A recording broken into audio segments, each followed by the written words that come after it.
இன்னைக்கு நம்ம பார்க்க போறது ஒரு வித்தியாசமான ஒரு வில்லங்கமான படத்தை பத்தி தான் பார்க்க போறோம். இந்த படத்தோட ஹீரோயின் ஒரு டீச்சரா இருக்காங்க. இவங்கள பார்க்கும்போது உங்களுக்கு என்ன தோணும்? இவங்க டீச்சரா அப்படிங்கிற மாதிரியான ஒரு மனநிலை வரும். ஆனா இவங்க டீச்சர் தான். இன்னைக்கு ஊர் முழுக்க இந்த டீச்சர் பண்ண சம்பவம் தான் டாக் ஆஃப் த டவுனா இருக்கு. அப்படி என்னடா பண்ணிருக்காங்கன்னு பார்த்தா, இவங்க காலேஜ்ல இவங்க கிட்ட படிக்கிற சில காலேஜ் பெண்கள்லாம் இருப்பாங்க. அவங்க கிட்ட இவங்க தேவையில்லாத சேட்டை எல்லாம் பண்ணிருக்காங்க. இதனால மேனேஜ்மெண்ட்ல இருந்து இவங்களை டிஸ்மிஸ் பண்ணிட்டாங்க. கூடவே இது சம்பந்தப்பட்ட கேஸ் வேற கோர்ட்ல போய்கிட்டு இருக்கு. இதை ரேடியோல கேட்டதும் இந்த டீச்சர் வேற ரொம்ப அப்செட் ஆகுறாங்க. நம்மளோட இந்த அவமானத்தை என்னைக்குதான் இதுல இருந்து மீண்டு வர போறாங்கிற மாதிரி இவங்க யோசிச்சுக்கிட்டு இருக்க அந்த சமயம் பார்த்து இவங்களோட வீட்டை யாரோ ஒருத்தங்க கதவை தட்டுறாங்க. யாரான்னு சொல்லி பார்த்தா, இவங்களால பாதிக்கப்பட்ட பல பெண்கள்ல ஒருத்தங்களோட அப்பங்காரன் தான் வந்திருக்கான். எப்படி நீங்க இப்படிப்பட்ட ஒரு கேவலமான விஷயத்தை பண்ணிட்டு இவ்வளவு தைரியமா இந்த ஊருக்குள்ள வாழ்ந்துட்டு இருக்கீங்க அப்படிங்கிற மாதிரி கேட்க, அப்ப டீச்சர் என்ன சொல்றாங்கன்னா, நீங்க நினைக்கிற மாதிரி எந்த ஒரு தப்புமே நான் பண்ணல. சொல்ல போனா நான் ஒரு அப்பாவி. நான் பத்த வச்சா பச்சை வாழமட்டை கூட பத்தி எரியும். அந்த அளவுக்கு தூய்மையான ஒரு பெண் அப்படிங்கிற மாதிரி இவங்களோட அருமை பெருமை எல்லாம் பத்தி பேசிக்கிட்டு இருக்காங்க. இவனை இந்த கதைக்கு நம்ம ஹீரோன்னு வச்சுக்கோ. இங்க பாருங்க, நீங்க பண்ண தப்புக்கு உங்ககிட்ட நான் இந்த மாதிரி பேசிட்டு இருக்கணும்னு அவசியமே இல்லை. ஆனா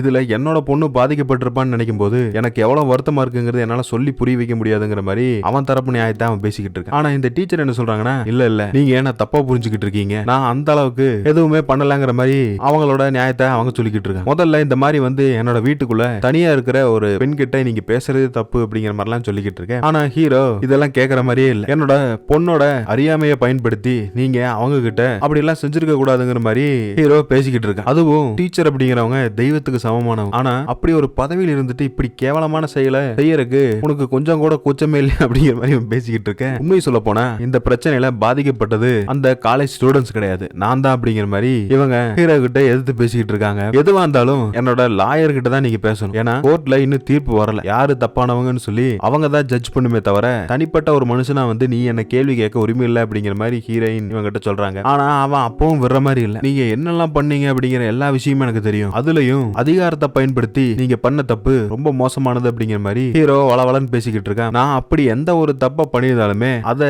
நீ முடிவு பண்ணக்கூடாது, கோர்ட்டு தான் முடிவு பண்ணும். தயவு செஞ்சு இங்கிருந்து வெளியே போயிடு, கதவு திறந்துருக்கு, இதுக்கு மேல உங்ககிட்ட எனக்கு பேச விருப்பம் இல்லை அப்படிங்கிற மாதிரி ஹீரோயின் சொல்லிடுறாங்க. என் மேல பல பேர் இந்த மாதிரியான போலியான கேஸ் எல்லாம் போட்டிருக்காங்க, அது எல்லாம் தீர்ப்பு வரும்போது உண்மை தெரிஞ்சிடும், இப்ப நீ கிளம்பலாங்கிற மாதிரி சொல்ல, இவனும் ஒரு செகண்ட் யோசிச்சுட்டு சரி இதுக்கு மேலையும் நாம பேசி பிரயோஜனம் இல்லை, கடைசியா ஒரே ஒரு கேள்வி கேட்கிறேன், நீங்களா உண்மை சொல்லிட்டா இந்த கேஸை நானே வாபஸ் வாங்கிக்கிறேன் அப்படிங்கிற மாதிரி சொல்ல, அப்பவும் இவங்க இதை ஒத்துக்கிற மாதிரி தெரியல. கடைசியா ஹீரோ என்ன சொல்றானா, நீங்க என்னெல்லாம் பண்ணீங்க அப்படிங்கறதுக்கு ஆதாரம் என்கிட்ட இருக்கு, கூடவே நிறைய போட்டோஸ் கூட இருக்கு, இப்போ நீ என்ன பதில் சொல்ல போலாங்கிற மாதிரி கேட்க, இந்த பிரச்சனையோட நிலைமை எவ்வளவு சீரியஸ் அப்படிங்கிறது இப்பதான் நம்ம டீச்சருக்கு தெரியும். இல்ல நீ போய் சொல்ற, கண்டிப்பா உங்ககிட்ட ஆதாரம் எதுவுமே கிடையாது, நீ என்ன ஏமாத்த பாக்குற அப்படிங்கிற மாதிரிலாம் பேசிக்கிட்டு இருக்காங்க. ஹீரோ இல்ல என்கிட்ட எல்லா ஆதாரமும் இருக்கு, கண்டிப்பா இதை மட்டும் நான் வெளியே விட்டேன்னு சொன்னா உங்களோட மொத்த வாழ்க்கையும் முடிஞ்சுது, அவ்வளவுதான், இதுக்கு நம்ம ஒரு ஜென்டில்மேன் டீலிங் போட்டுக்கலாம், வேணும்னா உங்களுக்கு சந்தேகமா இருந்தா உங்க உடம்புல ஒரு இடத்துல ஒரு பேரை பச்சை குத்தி இருக்கீங்க, அந்த பேரு கூட எனக்கு தெரியும்னு சொல்லி இவன் கரெக்டா சொல்ல, ஆக நம்ம பண்ண எல்லா சேட்டையும் தெரிஞ்சு போச்சே அப்படின்னு சொல்லி இந்த டீச்சர் ரொம்ப வருத்தப்படுறாங்க. என்னோட பொண்ணு